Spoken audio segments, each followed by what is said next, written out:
Live from KSAT 12, the Nightbeat starts right now. Well, it is election night in San Antonio, but before we get to that, we need to tell you about the latest mass shooting making national headlines that happened near Dallas today.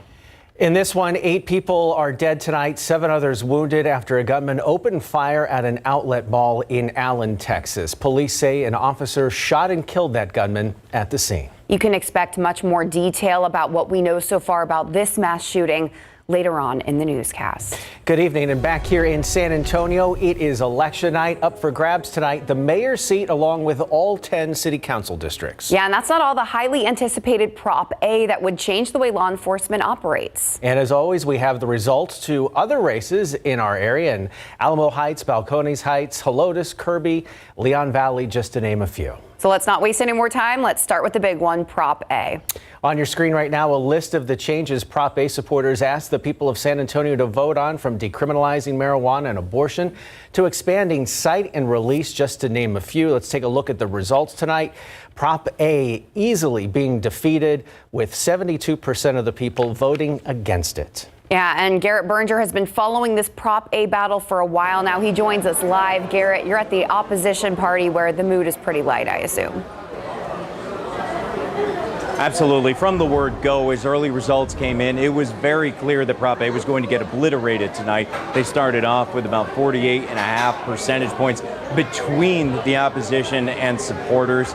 So it made for a pretty easy night here on the north side. Now, the Justice Charter, as supporters called it, aimed to decriminalize marijuana possession and abortion, and expand the city's cite and release program, create a new justice director position, and embed bans on chokeholds and no-knock warrants in the charter.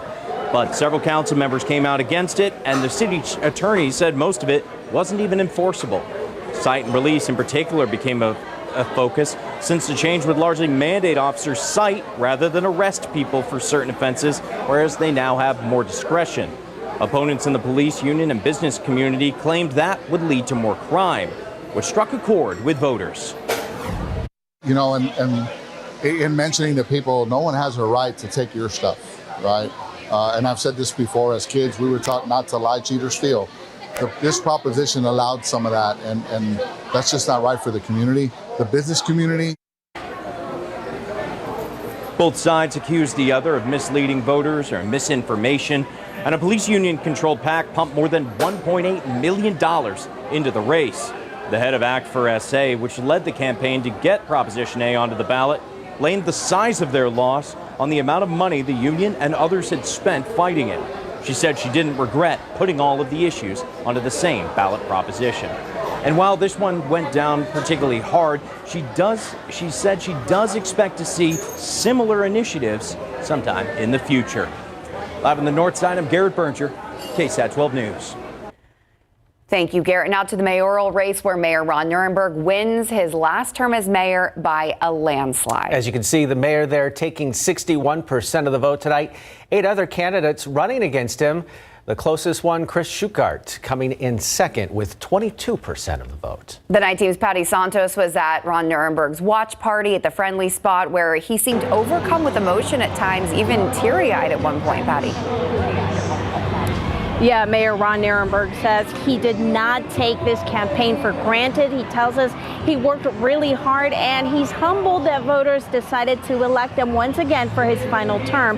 The celebration was loud here at the Friendly Spot in downtown, but emotions were high. Mayor Ron Nirenberg is one of the few mayors to be elected to his term limits, making him one of the longest serving mayors in the city after Henry Cisneros.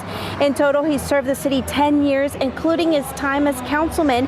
His big push has been affordable housing, fighting economic inequality, and job creation, and he tells us tonight he will finish his final term. I'm going to keep working all the way to the whistle. The only plans I have is to be here to hand the ball off as far down the field as I possibly can. And he was asked if he's thinking beyond the next 2 years and what's next for him politically. He's saying he's not going to allow himself to think about that. He's going to finish out the job that he was elected to do tonight. His focus, he says, is going to be on continuing to provide educational opportunities and job creation here in San Antonio. We're live in downtown. Patty Santos, KSAT 12 News. Thank you, Patty. As we mentioned, all city council races are up tonight. Freshman District 1 City Council member Mario Bravo facing a half dozen challengers in his first run for re-election, including a woman who was the first to announce she would seek the District 1 seat last year. And a local businessman who had the endorsement of the San Antonio Express News. So let's take a look. The race for the District 1 council spot, a tight one between three candidates. Dr. Suk Kaur, a newcomer, currently in the lead. The night team's Lee Waldman is at her watch party tonight. Lee, how is that camp feeling? They're feeling hopeful. I was talking to Kaur earlier, and she said she's ready for the fight that comes with a runoff election race. Now, I stopped by all three of the watch parties for those top three candidates hoping and vying for this District 1 seat, and they all said that exact same thing. Now, as you know, we're updating those election results live on KSAT.com. Looking at those numbers now, Suk Kaur has 34% of the vote. Incumbent Mario Bravo has 26%, and Jeremy Roberts pulling up third with 21% of that vote. None of these candidates running away with a majority of the votes needed to clinch a victory tonight. I asked each of them how they're planning to approach a runoff race. I will continue to knock on doors, I will continue to talk to voters, and I will continue to modify what I've been wanting to propose for the city based on what voters tell me. I think it's an opportunity to go back to our strong supporters and make sure that they're all showing up to volunteer, tapping into their network. We're going to have to knock a lot more doors and just let people know that the election's happening. We're going to go in high, we're going to play a clean race, and we're going to go and ask for a vote, and we're going to be sincere. One of the things that's been crazy is I've put my phone number out there and I've asked voters to call me. That runoff election race is happening on June 10th. That's according to the Bexar County Election Department. Reporting live, Lee Waldman, KSAT 12 News. All right, Lee, thank you so much. Sounds like fun out there. Now to Jalen McKee Rodriguez, who made history when he won the District 2 seat 2 years ago as the first openly gay man to serve on city council. But to keep his job, he has to get past 9 challengers in a district that historically has been prone to incumbents getting voted out after one term. Let's take a look at the results in District 2. 10 candidates on the ballot in District 2, but incumbent Jalen McKee Rodriguez unfazed by that long list of challengers. The Eastside councilman avoiding a runoff after capturing 56% of the vote and holding steady as tonight's results have rolled in. Yeah, that's a big landslide. Dylan Collier is joining us live at McKee Rodriguez's watch party, and we know Dylan's supporters have had plenty to cheer about tonight since the beginning.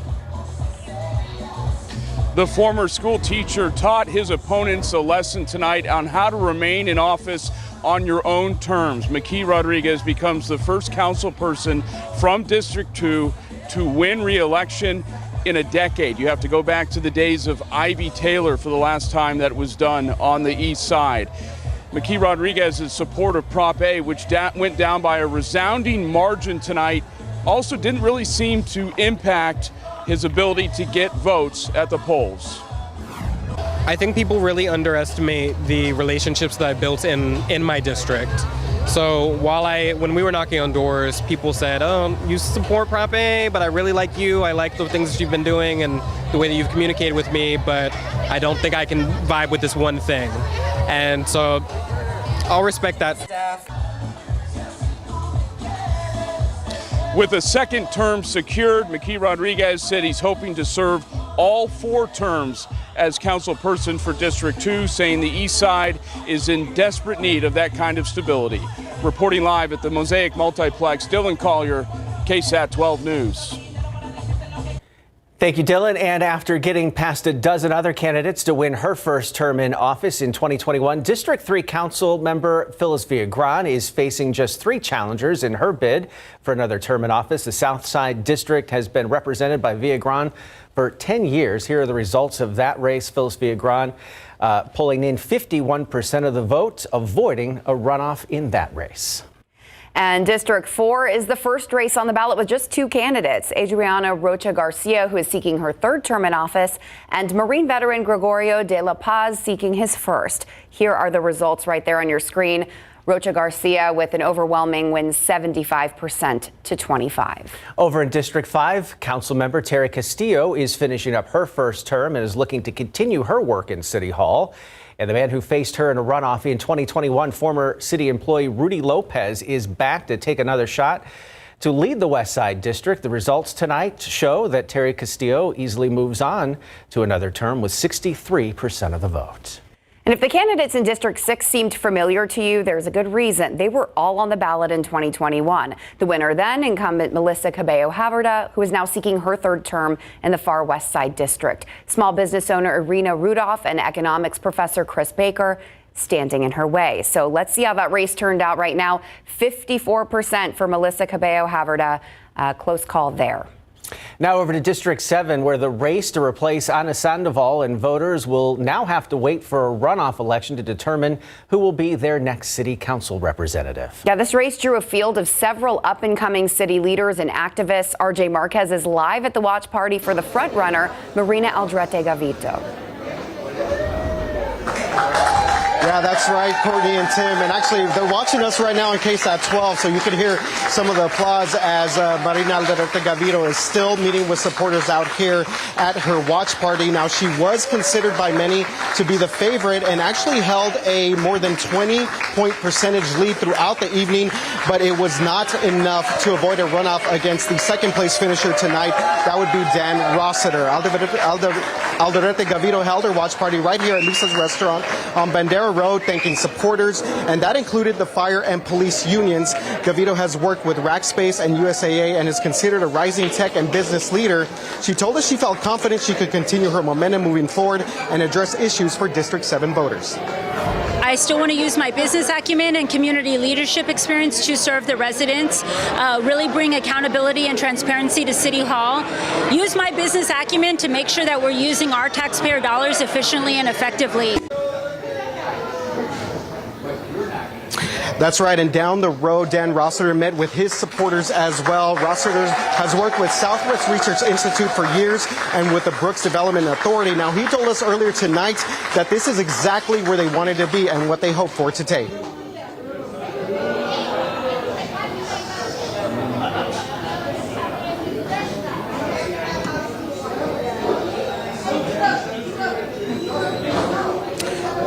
So we are missing that sound right now from Dan Rossiter, but basically he said he wanted to focus on issues going back to when he started to run this campaign in January, and he was talking about transportation issues, infrastructure, and filling the needs of voters in District 7. So back out here live at Aldrete Gavito's watch party, she noted that infrastructure on Bandera Road was also a key issue for her and something that she was hoping to address as well. But for now, these candidates will have to prepare for a runoff next month. But again, overall, the mood here pretty good. This was kind of expected with a field of about 5 candidates headed into tonight. Reporting live from northwest of downtown, RJ Marquez, KSAT 12 News.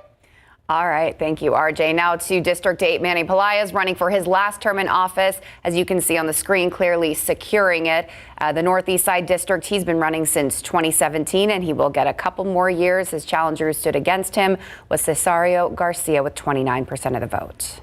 And out in District 10, incumbent John Courage was hoping to see his final term in office. He gets it with 63% of the vote, avoiding a runoff with his challengers. And District 10, a new councilman heading there as Clayton Perry did not seek re-election. The race going in favor of Mark White. Our Erica Hernandez is joining us live from his campaign watch party tonight as those celebrations began pretty early there tonight. Erica? Yeah, Tim, so early that they've already wrapped up. But it was during when early voting numbers came out, the cheers broke out here at the barn door and on North New Braunfels Avenue. Now, Mark White, arriving with his wife and young daughters, greeted every supporter that was here. White ran against 6 others and had a lot of support and endorsements. Many of the past District 10 councilmen endorsing White, including current embattled councilman Clayton Perry, who in April pleaded no contest to driving while intoxicated. He also showed up tonight in support of White. White, a conservative, knows he has his work cut out for him, but had this message for his new colleagues. I know that we're not going to agree on everything. That's for sure. But I am ready to work with all of you on any issue at any time. In me, you're going to have somebody that tells you what I think, that fights for what I believe is right, but that someone that's always willing to listen to you, to hear your perspective, and to try to find common ground. Now, White went on to tell me that he is ready to work for District 10 and heard their concerns. One of those, crime. He said he is working to help reduce crime and keep families safe. Live on the north side, Erica Hernandez, KSAT 12 News. It was an election where we expected Prop A to take the headlines. Instead, it's some of the city council races, including District 1. Is Mario Bravo in trouble? We asked those questions to our live stream power panel. Coming up. And coming up next on the Nightbeat, an event aiming to raise money for at-risk youth overshadowed by groups for and against drag queens. We stopped by New Braunfels tonight to that event to see what the community has to say.